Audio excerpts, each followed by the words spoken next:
Assalamualaikum warahmatullahi wabarakatuh. Kembali lagi bersama saya di channel Kamila Alkamsa. Kawan-kawan kami hanya pekerja rendah.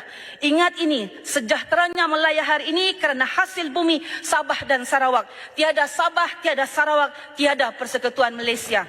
Ingat itu. Terima kasih. Sabah dan Sarawak, dua negara bagian dari Malaysia yang ingin sekali merdeka dan mendirikan pemerintahan sendiri. Dua negara ini merasa dianaktirikan Malaysia. Berita ini masih menjadi topik yang hangat dan diperbincangkan di seluruh dunia.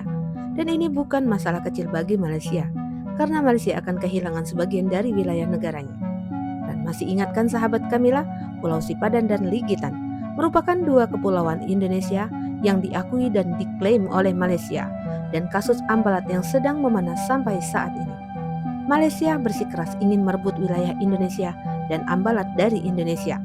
Mungkin inilah alasan mengapa Malaysia seringkali mengklaim wilayah Indonesia. Karena Malaysia tidak ingin wilayah negaranya berkurang, apalagi jika Sabah dan Sarawak merdeka. Yuk, kita simak saja fakta menariknya. Sabah dan Sarawak ingin merdeka. Upacara untuk menurunkan bendera Malaysia sebagai simbolik bahwa kita menurunkan penjajahan Malaya ataupun Malaysia di tanah bumi Sabah dan Sarawak. Okey? Jadi, selepas itu kita akan menaikkan bendera Sabah dan bendera Sarawak. Okey. Sekarang adalah upacara menurunkan bendera Malaysia. Okey. Turunkan dengan hormat. Okey, semua lihat. Kita menurunkan bendera Malaysia.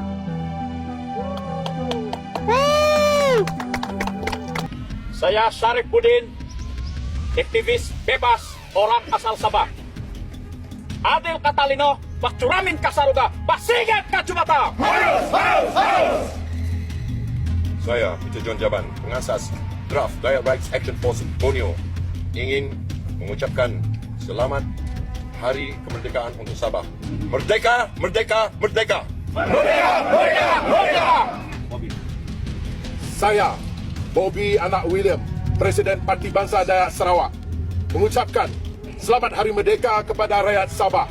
Dan 7 hari bulan Julai 22 adalah Hari Kemerdekaan Negara Sarawak. Adil Katalino, baca Rumin ke surga, bersengat ke Jubata. Harus!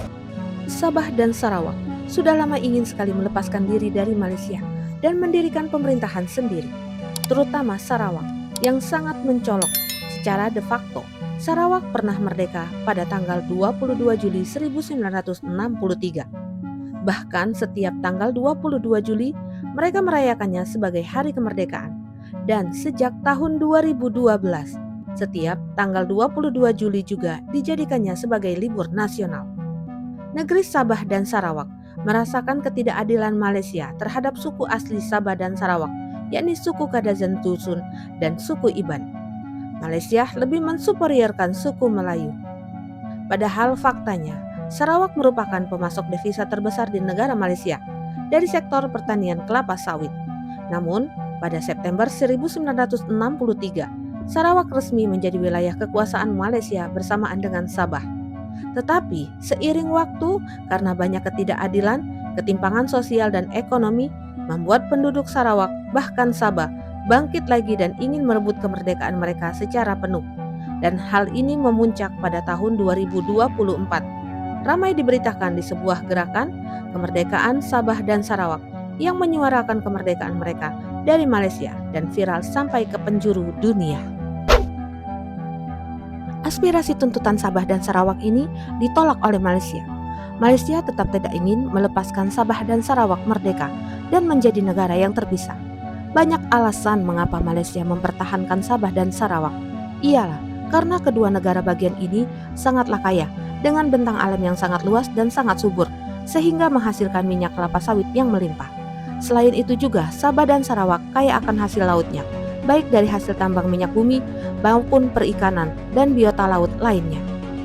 Jadi ini adalah alasan yang sangat tepat mengapa Malaysia tidak ingin melepaskan Sabah dan Sarawak merdeka dan mendirikan negara sendiri. Karena kedua negara bagian ini sangat kaya akan hasil alamnya, terutama minyak kelapa sawit. Bahkan, Sabah merupakan negara penghasil kelapa sawit terbesar dan pemasok devisa terbesar bagi perekonomian Malaysia. Dan kedua negara bagian ini merupakan negara terbesar di Malaysia, mencakup 60% dari seluruh bagian negara Malaysia.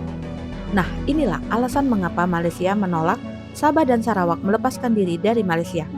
Jika benar ini terjadi, maka negara bagian Malaysia akan semakin sedikit dan berkurang, dan Malaysia akan sangat merasa rugi. Gerakan kemerdekaan Sabah dan Sarawak. Macam-macam. Walaupun berbagai penghinaan diterima, kami terima dengan baik.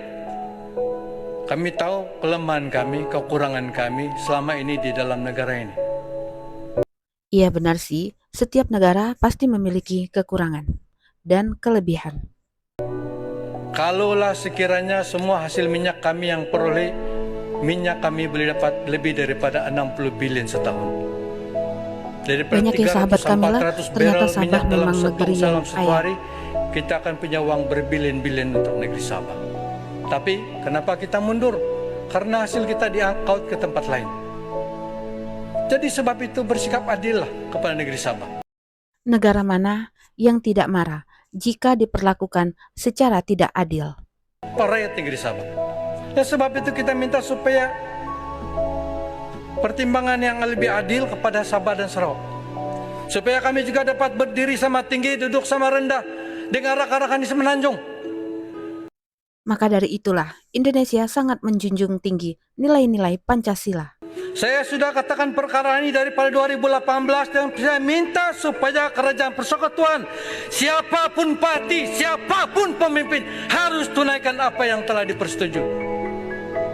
Andai kata ibu negara Indonesia berpindah ke Nusantara, maka ini adalah khabar baik kepada Sabah dan Sarawak dan kerajaan harus memberi tumpuan lebih kepada pembangunan di sana. Pelaburan akan masuk melimpah ruah sekaligus memberi peluang pekerjaan kepada warga kita di sana dan meningkatkan ekonomi di kedua-dua buah negeri tersebut. Akan tetapi dari segi keselamatan, pihak ATM Dalam hal pembangunan, ekonomi Sabah dan Sarawak tetaplah menjadi salah satu negara bagian termiskin di Malaysia. Dan infrastruktur di Sabah dan Sarawak sangat kurang berkembang dibandingkan dengan wilayah barat Malaysia. Lebih parahnya lagi, lebih dari setengah produksi minyak, beras, dan gas Malaysia berasal dari Sabah dan Sarawak. Lelucon yang umum adalah bahwa semua infrastruktur ikonik di Semenanjung Malaysia seperti Menara Petronas, Jembatan Penang, dan Bandara Internasional Kuala Lumpur dibangun dengan uang dari Malaysia Timur, tepatnya Sabah dan Sarawak. Inilah yang memicu terjadinya gerakan merdeka Sabah dan Sarawak.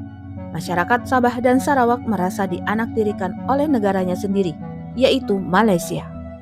Tanpa Sabah dan Sarawak, Malaysia tidak akan ada. Sarawak tanpa Sabah tidak ada Malaysia.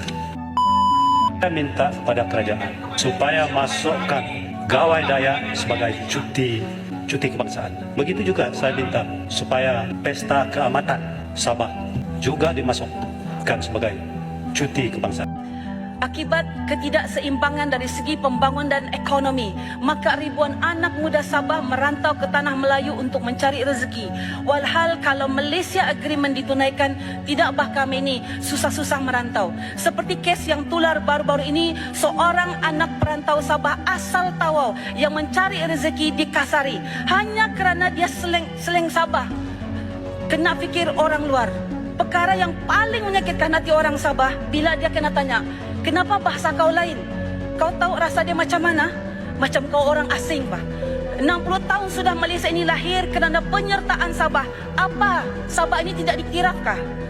Give us some respect. Walaupun kawan-kawan kami hanya pekerja rendah.